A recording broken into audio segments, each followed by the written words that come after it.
Right, a good morning, good afternoon, or a good evening to everyone. Hope you're doing great. Yeah, we are fine. Goyogerera n'abali awo. Bonnatiza abaddira. Okay, weleza. Nalowooza bakola ki abantu? Abantu katugeze Mukama Katonda akulaga ki abantu? Listening kubanga yinaba. Oza abasinga obungi bakola ki kati? Wali anaaba, wali alya, waliwo seka waliyo gwe bakibuuka.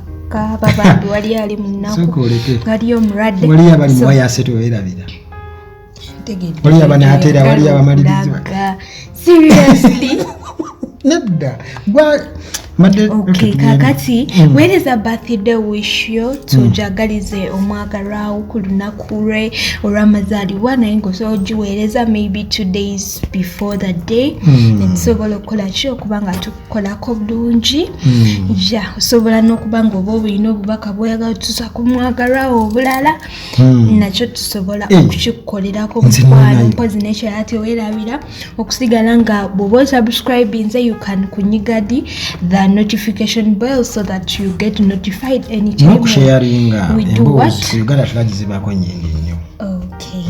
Naye kwesokolege njagala surprise nga mama shura yin. Kati onogenda yo onokuluta kiba kitya. Njagala mushapra. Nagenda yewa uli wano naye you can surprise her. Ogenda kudduuka. Okay. Nomutwalira. Nyamugamba ekimuli kire kya sente kukoze okidesigninga. Wa designing ekyagonde baba.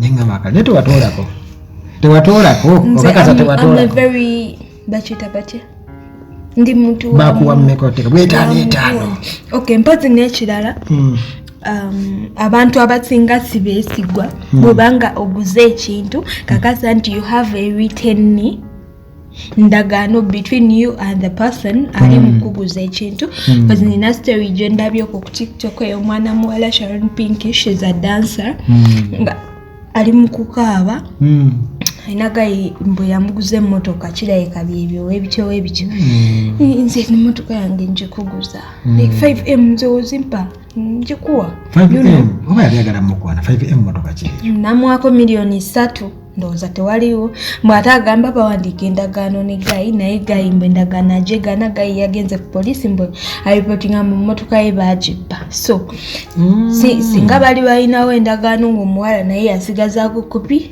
then that would have been changu maybe okusobola okukifollowinga okulaba nti gayi oba alimba oba ki so kitegeeza ne oba oguze ki ne oba oguze peeni odduuka bakuwa ekiwandiiko n'oba oguze sukaali kyekyo ekituufu oba oguze ebintu ebyamaanyi things like motoka poloti nyumba katayambiddwa atya kuba omwana omuwala bali awo ensonga omuwala muto si mukazi mukulu I know that girl kyali mu kati okweva $3,000,000 n'asasula ku mmotoka $5,000,000 abeera asasudde akasente abasasudde so kati tewali kkoole yonna kumuyamba kubanga agasajja nga gabbi kukikusooka okwo kuliko abantu abamu abayambira ddala ninawako gayi gwe ndabye atunda amamotoka ng'agamba omuwala amutuukirire then asobola ofuna engeri gy'amuyambamu watunda mu motoka ojjukira gayi yawe oli omuwala asoma emmotoka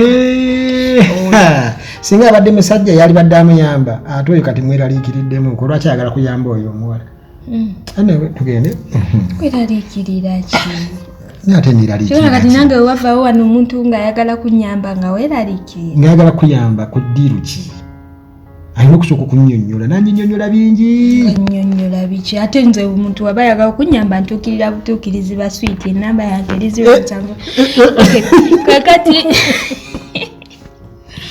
pozi n'ekirala congratulations to the Ghetto Kids manager Dauda Kavuma ya proposinze eri partner we Gina Beatrice Malaika and she said yes ennaku zino abaana bakuba igino so bw'abanga akukkiriza omwana to then should be grateful kati Juma agaanika oli yali mugondiiko American British has got talent n'agenda mu ekimu ba Ghetto Kids bali kale agaane agaana biki abaana baaganye dda ayagala naye kati paka todi yagenze dda mawulire nze mbadde simanyi nti alina partner abadde partner kawakola bonna oba just yabadde partner we nga wayase patena so nasalawo ndowooza ekintu ekyo bakiteekeko another level right kakati ejo zabadde Big Eye get over musanvu December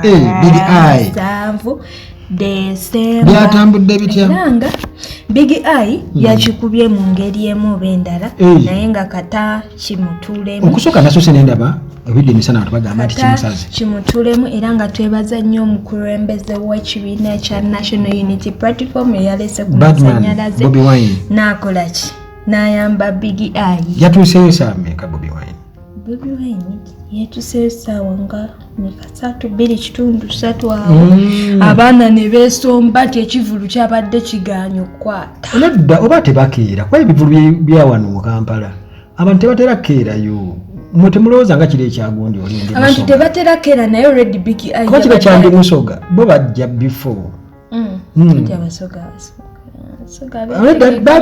anti baali bavudde eri kannayo era anti bano babadde balina okukola abantu bakeera kukola kati saawa abantu bakeera kukola naye era okusinziira ku ngeri gye babadde bajja ku ssaawa ezeemu bbiri n'okusinziira ku ssaawa zino ng'omubanda ayingiddewo different thing buli mwana obwedde alaba abapositinze tumubanda ayingiddewo ndowooza nga yeetegeka naye ng'akola n'ababadde bazzeeyo kale bakomawo okitegeera ekintu ekyo era nga twebaza omukulu oyo olw'essannyalaze lyaleese attendance from abayimbi bamuyimbiddeko abatono engeri gye yasalawo n'agamba bannange nze nkooye nze kati nzizeeyo mu kampu ya Nuupu sirigenda kuddamu sirigenda kuddamu kuwemula sirigenda kuddamu kuwemula mu bantu ekivulu kigenda mutuulamu era abadde alina okubeerayo kamuwe ku ssannyalaze appointment yabaddewo nga Bobi Wine alina okubeera ntasobola kukeerayo era ajja ssaawa ezo ate singa baba yakeddeyo tasobola yabadde ate abantu bagenda kukola bati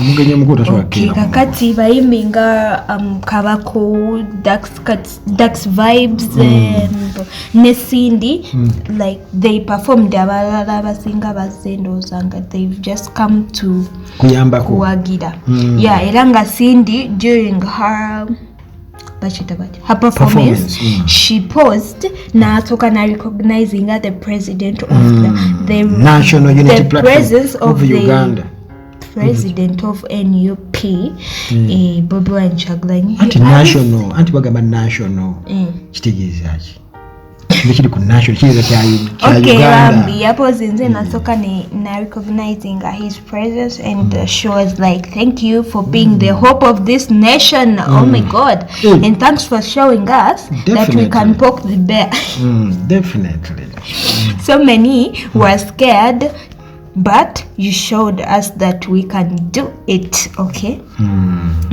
era ndowooza era she's the hope ate Saleke yabagobye abayimbi tebakyalinayo ssuuli ewasale bajja kuwulira naye bo abayimbi abasinga abamu neera sinasuubira nti bakikkiriza tebanakikkiriza bulungi gwe omuntu alina ssente nga ssente ziri awo ate naye kyemmanyi tasobola bagobera ddala nze kyendowooza era abamu bajja sigala nga bamutuukirira kuba suubira nti Eddie Kenzo asobola okukola ki kano ke kaseera akatuufu ak'okugendayo kimanyi by the way gundi ani Zexi yagamba nti bamuwa wiiki ne Keza anoonya bibye kati gwe obanga ng'abasekerera n'agamba batusindike wa Kenzo naye ne Kenzo anoonya bibye kati munnange survive for the fittest okay kakati nga wetuliko mu nsonga za Kenzo jjuka emabegako awo Mick Wine yatugamba nti kyamuluma nnyo Kenzo obutakola ki for not coming to the show eri show ye yaliwo wankubadde kale yakola maybe a video nga ayita abantu to go bawagire Mick Wine but Mick Wine agamba nti yali ayagala Kenzo in person bayimba akayimba kali yayagala Kenzo in person naye era Kenzo agamba nti Bobi Wine ye Mick Wine is my brother era nga muyagala nnyo era nga ku nsonga ezo we shall have a discussion with him ate amanyi n'ensonga why I didn't go for his show nsonga ki nagamba naye era Mick Wine personally akimanyi kino Kazi Bobi Wine Kenzo yaliyo in spirit. Akibayitiye yaliyo in spirit era ng'agamba nti Miku Wine akimanyi nti mwagala nnyo cause he's my boy. Era nga yongera tugamba nti akimanyi nti Miku Wine ategeera situation. Ayinza obba nga yanyiga olw'okuba nti yali ayagala agende abeereyo in person but akimanyi nti yaliyo mwoyo. Yaliyo for him. Ate mwenye abantu social media bayinza okuteeka amawulire basooka bavuma singa yagendayo tuviire kolotya abantu bakuswaliza eyo bunalabi wano litojjo alina gye yabadde ku mukolo mbirabye okwo naye si byetegereza nnyoko yabadde alina gy'agenze nga Bobi Wine gyali abanupu babaddeyo bafuutisoja tebamugobye bwali bamugambye genda litojjo oli musajja muganda omuvubuka naye engeri gy'obeera ku show ku Galaxy ne weefuula ekirala n'otanga okulangira Bobi Wine n'olangira abaati n'ovumaganya abantu abamu abeera ku radio ba TV alowoleza ddala iti era nalabako n'akawala ku Galaxy akawala ku Galaxy kanyiza nyo soka kola show eriawo ya entertainment akawungeezi kati yanyo kwesiga bi makeup ebingi enyenye nakunga kera banga keka kana amatu agamagalala kagamba Bobi Wine bwegana ne Babi mu America babali bagenze kwa awards ezo bwezito nekagamba nalabye Babi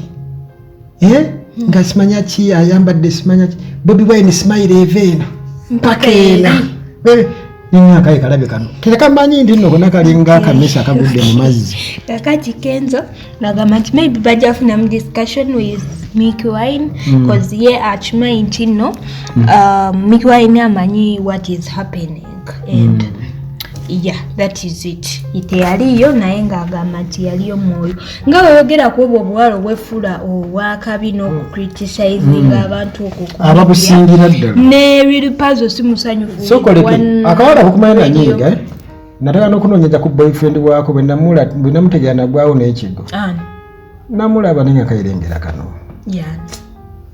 sagala muyisa amaaso kuba yeteyayogera naye bwe natunula nenda kukati kawogera ku Bobi Wine kigana ndabye ddala nga kagamba kakazi kattu kakaleme kukola mulimu gwako nkyaba jja kagoba n'omuwala ayitibwa Primo Asiimwe ya criticizingako Real Puzzle yaliko ku she was on a radio show one of her radio shows na criticizing Real Puzzle's fashion Real Puzzle simusanyufu yagamba kino olina okulekera okumu undermining kubanga ye living a fake life nga gwe Primo Asiimwe living a fake life tosobola na ku affording sente za spending for his monthly expenses ate yakuba enkudigo azanyikako okitegeera namugamba gwe wamanyira byakuwa wamanyira byakuwa ate kyolina omumanya nze whatever I post kyemba njagala olabe buli kyempostinga kyemba njagala abantu mulabe era kyolina omumanya am responsible person oyinza okundaba wano maybe njogera byenjagala ebyekisiru but a different story Real Puzzle nekasoko walibadde kukoshoya yabioli ebibogera abonabo bayitako naye akawala kali kanyiiza nnyo by the way akawala kukanyiiza nnyo nga kali ku Babi oludde oli mukazi mufumbo alina ebbaawe ko kakyadeetinga budeetinzi kagenda kukaddiwa nga tekanana kufumbirwa kakaproposingira biri serious nti bakateekeko eki era kajja kubeerawo kaleekaane shushu n'omulimu gwokola already tetwagala guyisaamu maaso si mubi naye kwegamba kamugamba omukyala kati nakalabira mu kiti kya mukyala nga ndaba alina ennugu ku mukyala munne ennugu engeri yali ayogerera Babi engeri yali ayambadde simanya nengamba kati can you afford that dress gwe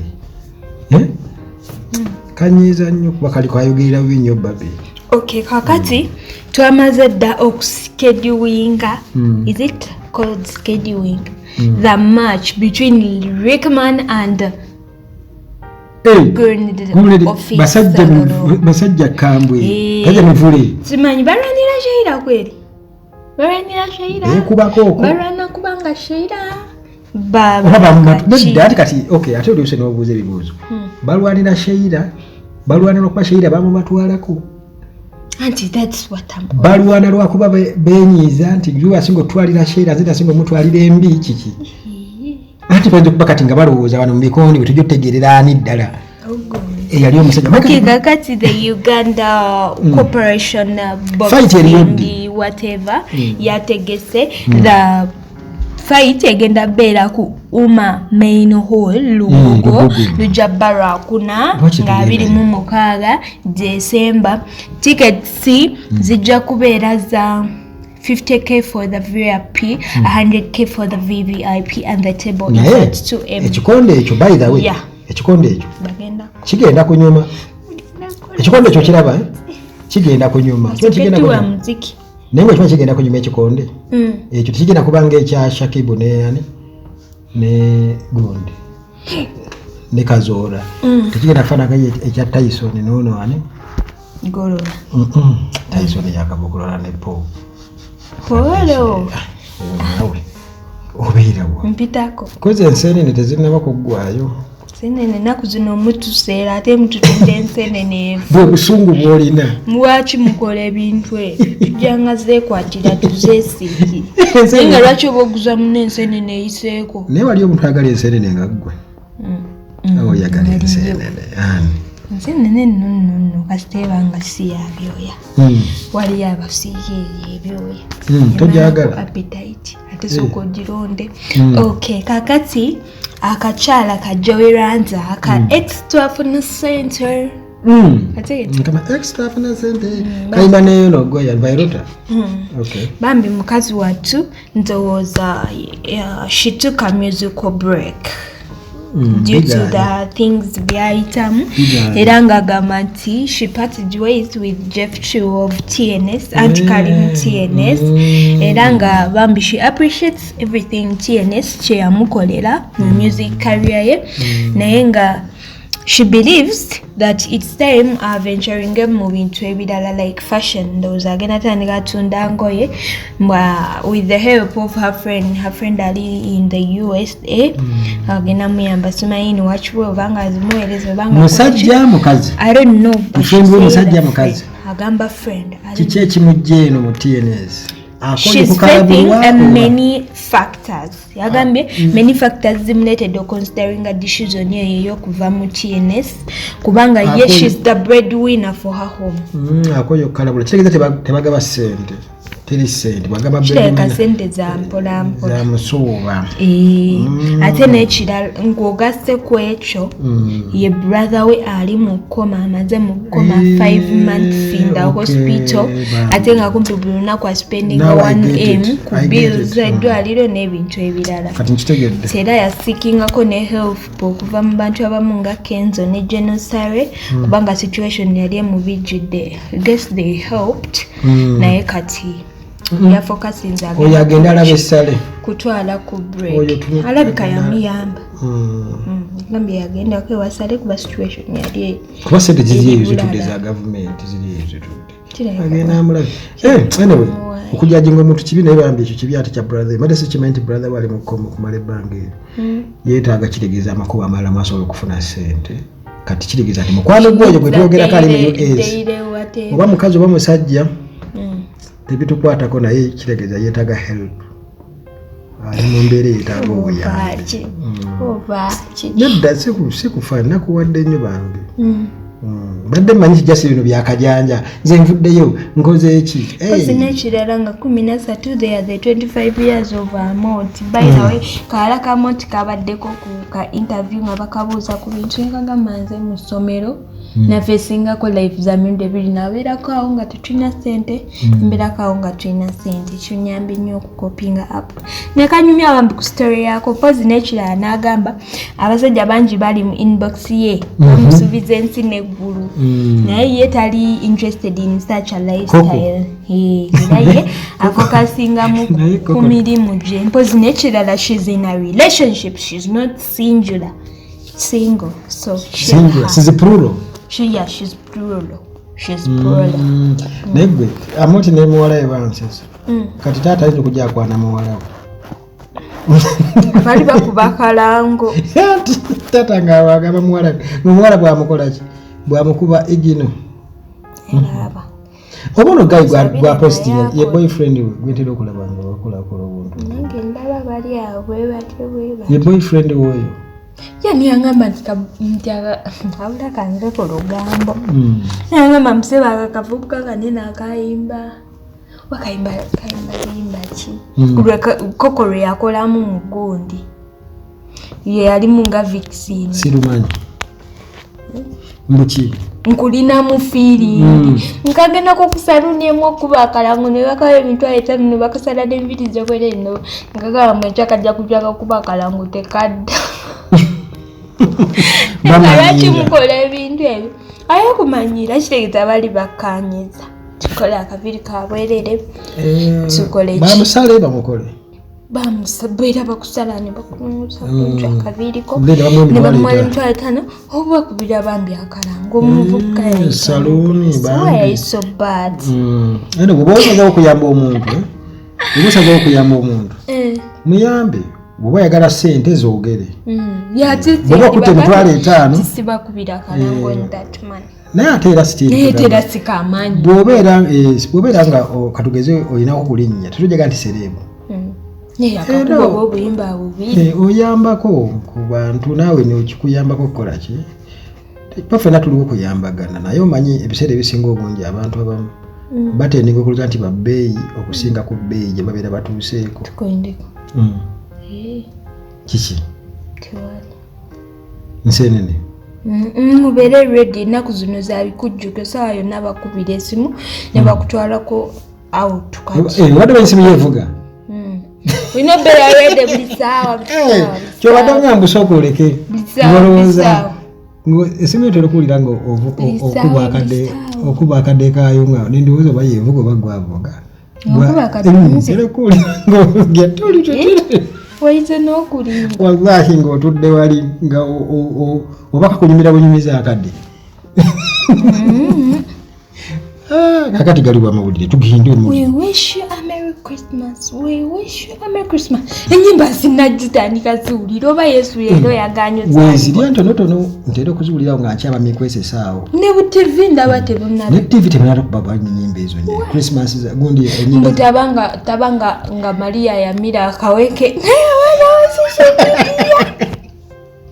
Ng'enyimba tebanaziwulira. Mwanzo baba. Mpazi n'ekirala omuntu yenna ng'oli eyo nga you have your parents nga bakyali balamu make them happy ng'okyasobola ebyo byokubeera eyo ng'ogamba sima nditwala bingi nditwala bingi talituuka talituuka appreciate your parents ng'okyali mulamu appreciate that person akwagadde nga okyali mulamu nga naye akyali mulamu posi birthday ez'okwennyini kwe siva you can send your things before that time I can receive your things and work on your things. Okay, bawereze gondi wishes zaabwe. Yeah, then to the wishes the days before. Yeah, I'll always be waiting for them. I love you.